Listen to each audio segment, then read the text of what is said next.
नमस्कार, मैं रवीश कुमार। क्या पीएम मोदी को जरा भी अनुमान नहीं है? पहले तो देश में मातम था, लेकिन विदेश भाग गए, फिर G7 में अब नाक कटा लिया। दोस्तों, वीडियो देखे आपकी पैरों तले जमीन खिसक जाएगी, लेकिन उससे पहले हमारे चैनल ऑफिशियल न्यूज को जरूर सब्सक्राइब करें। क्या पीएम मोदी आपको जरा भी अनुमान है कि भारत आपको आने वाले समय में आपको कैसे याद करेगा? आपको सत्ता में आए देश का मुखिया बने 11 साल हो चुके हैं, मगर आपने अभी तक एक भी प्रेस कॉन्फ्रेंस नहीं कि आपने सिर्फ अपने मन की बात सुनाई।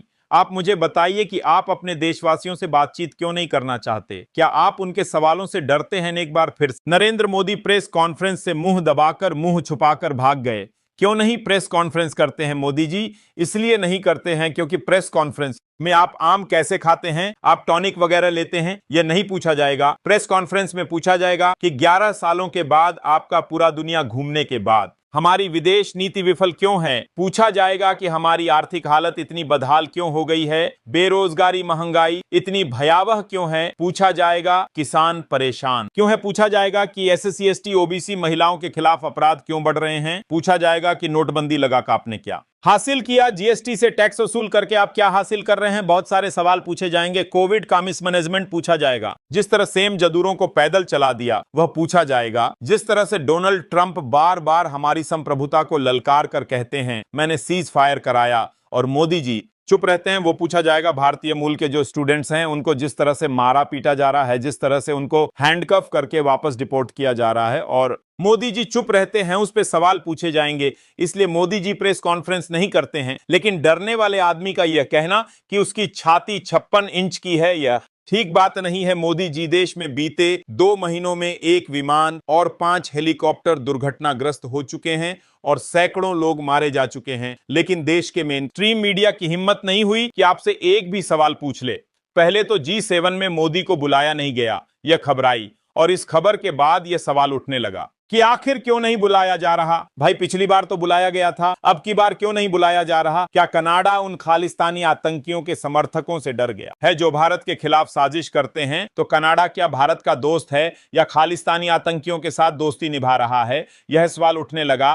फिर खबर आई कि नहीं साहब, बुलाया नहीं गया। यह खबर नहीं है, बल्कि मोदी जाना ही नहीं चाहते हैं। इस खबर से फिर खबर आई कि मोदी जाएंगे, बुलावा आ गया। फिर लोगों ने हल्ला मचाया कि अब मोदी कनाडा जाएंगे और ट्रंप की सीज फायर को लेकर, ट्रंप के अटपटे बयान को लेकर उनकी क्लास लेंगे। लेकिन डोनाल्ड ट्रंप वक्त से पहले ही अमेरिका लौट गए। लेकिन एक तस्वीर सामने आई है। उस तस्वीर को लेकर इतना बवाल हुआ कि तस्वीर को सबसे पहले डालने वाली भारत की विश्व प्रसिद्ध न्यूज एजेंसी ANI ने उस ट्वीट को ही डिलीट कर दिया, जिस ट्वीट के जरिए वह तस्वीर सामने आई थी और प्रधानमंत्री की मौजूदगी और तस्वीर में नहीं होने पर सवाल उठाए थे। लग रहा था कि प्रधानमंत्री की इमेज के साथ ANI के किसी शख्स ने खेल खेला है, इसलिए उस तस्वीर को ही हटा दिया गया, उस ट्वीट को गायब कर दिया गया। लेकिन तस्वीर तो वायरल हो गई, लेकिन सबसे ज्यादा बवाल तो अब हो रहा है। अमेरिकी राष्ट्रपति डोनाल्ड ट्रंप पाकिस्तान के सेना प्रमुख फील्ड मार्शल आसिम मुनीर के साथ लंच करने वाले हैं, और यह मुलाकात ऐसे समय में हो रही है जब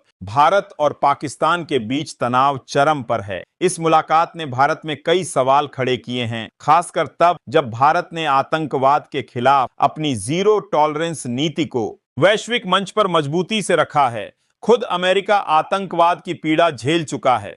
कई मौके पर उसके अधिकारी आतंकवाद को संरक्षण देने के लिए पाकिस्तान की आलोचना कर चुके हैं। दूसरी तरफ अमेरिका भारत को अपना रणनीतिक साझेदार भी बताता है।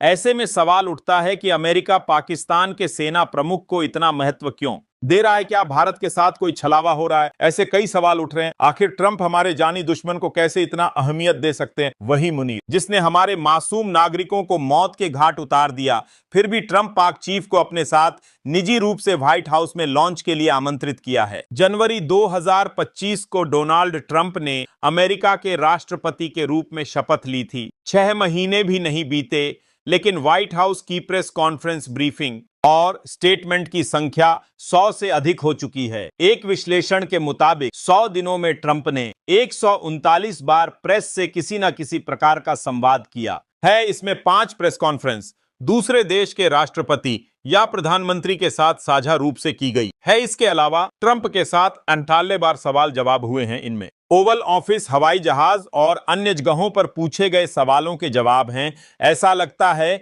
कि राष्ट्रपति ट्रंप प्रेस कॉन्फ्रेंस के बजाय रोजाना सवाल जवाब करने में यकीन रखते हैं। आंकड़ों से पता चलता है कि पहले कार्यकाल के मुकाबले इस बार ट्रंप प्रेस के साथ ज्यादा सक्रिय हैं।